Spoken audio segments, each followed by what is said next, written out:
رسول اللہ صلی اللہ علیہ وسلم نے فرمایا کہ ایک روز موسیٰ علیہ السلام نے کھڑے ہو کر بنی اسرائیل میں خطبہ دیا تو آپ سے پوچھا گیا کہ لوگوں میں سب سے زیادہ صاحب علم کون ہے؟ انہوں نے فرمایا کہ میں ہوں۔ اس وجہ سے اللہ کا غصہ ان پر ہوا کہ انہوں نے علم کو خدا کے حوالے کیوں نہ کر دیا۔ تب اللہ نے ان کی طرف وحی بھیجی کہ میرے بندوں میں سے ایک بندہ دریاؤں کے سنگم پر ہے جہاں فارس اور روم کے سمندر ملتے ہیں، وہ تجھ سے زیادہ عالم ہے۔ موسیٰ علیہ السلام نے کہا کہ اے پروردگار، میری ان سے ملاقات کیسے ہو؟ حکم ہوا کہ ایک مچھلی زنبیل میں رکھ لو، پھر جہاں تم اس مچھلی کو گم کر دو گے تو وہ بندہ تمہیں وہیں ملے گا۔ تب موسیٰ علیہ السلام چلے اور ساتھ اپنے خادم یوشع بن نون کو لے لیا اور انہوں نے زنبیل میں مچھلی رکھ لی۔ جب ایک پتھر کے پاس پہنچے، دونوں اپنے سر اس پر رکھ کر سو گئے اور مچھلی زنبیل سے نکل کر دریا میں اپنی راہ بناتی چلی گئی۔ اور یہ بات موسیٰ علیہ السلام اور ان کے ساتھی کے لیے بے حد تعجب کی تھی۔ پھر دونوں باقی رات اور دن میں جتنا وقت باقی تھا چلتے رہے۔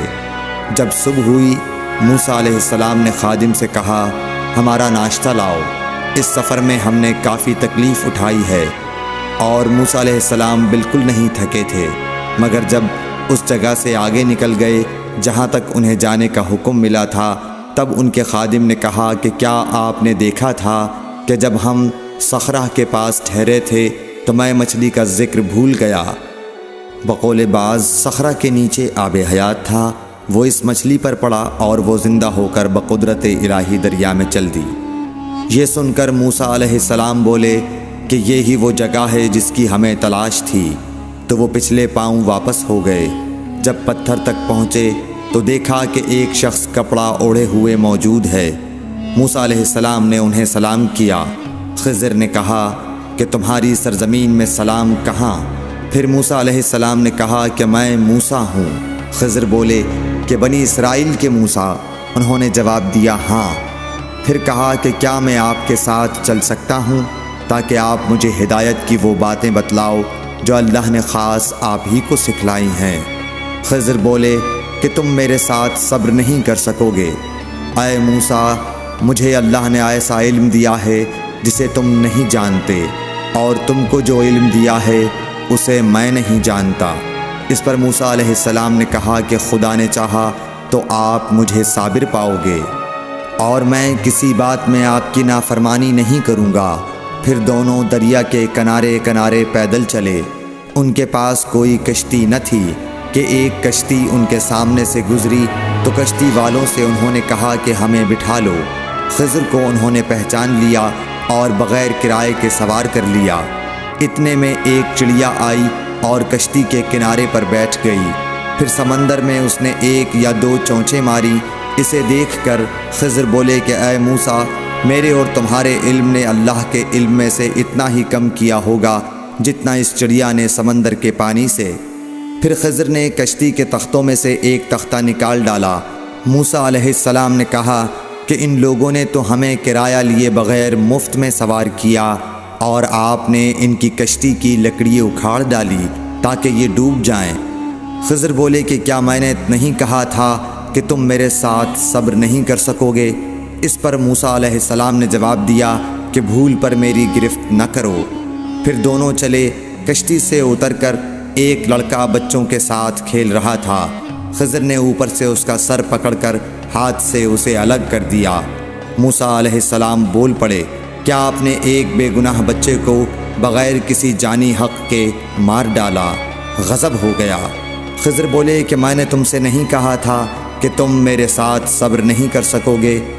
پھر دونوں چلتے رہے حتیٰ کہ ایک گاؤں والوں کے پاس آئے۔ ان سے کھانا لینا چاہا، انہوں نے کھانا کھلانے سے انکار کر دیا۔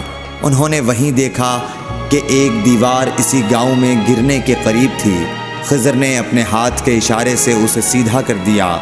موسیٰ علیہ السلام بول اٹھے کہ اگر آپ چاہتے تو گاؤں والوں سے اس کام کی مزدوری لے سکتے تھے۔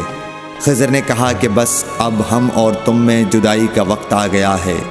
جناب محبوب کبریا رسول اللہ صلی اللہ علیہ وسلم فرماتے ہیں کہ اللہ موسیٰ علیہ السلام پر رحم کرے۔ ہماری تمنا تھی کہ موسیٰ علیہ السلام کچھ دیر اور صبر کرتے تو مزید واقعات ان دونوں کے بیان کیے جاتے اور ہمارے سامنے روشنی میں آتے، مگر حضرت موسیٰ علیہ السلام کی عجلت نے اس علم لدنی کے سلسلے کو جلد ہی منقطع کرا دیا۔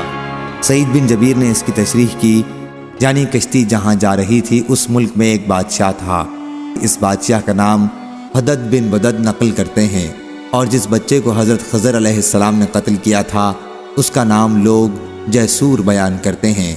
وہ بادشاہ ہر نئی کشتی کو زبردستی چھین لیا کرتا تھا، اس لیے میں نے چاہا کہ جب یہ کشتی اس کے سامنے سے گزرے تو اس کی عیب کی وجہ سے اسے نہ چھینے۔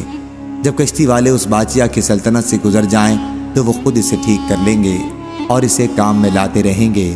اور جس بچے کو قتل کر دیا تھا تو اس کے والدین مومن تھے اور وہ بچہ اللہ کی تقدیر میں کافر تھا، اس لیے ہمیں ڈر تھا کہ کہیں بڑا ہو کر وہ انہیں بھی کفر میں مبتلا نہ کر دے، کہ اپنے لڑکے سے انتہائی محبت انہیں اس کے دین کی اتباع پر مجبور کر دے۔ اس لیے ہم نے چاہا کہ اللہ اس کے بدلے میں انہیں کوئی نیک اور اس سے بہتر اولاد دے۔ سعید بن جبیر رضی اللہ عنہ نے کہا کہ ان والدین کو اس کے بچے کے بدلے میں ایک لڑکی دی گئی تھی۔ صحیح بخاری حدیث نمبر 4726۔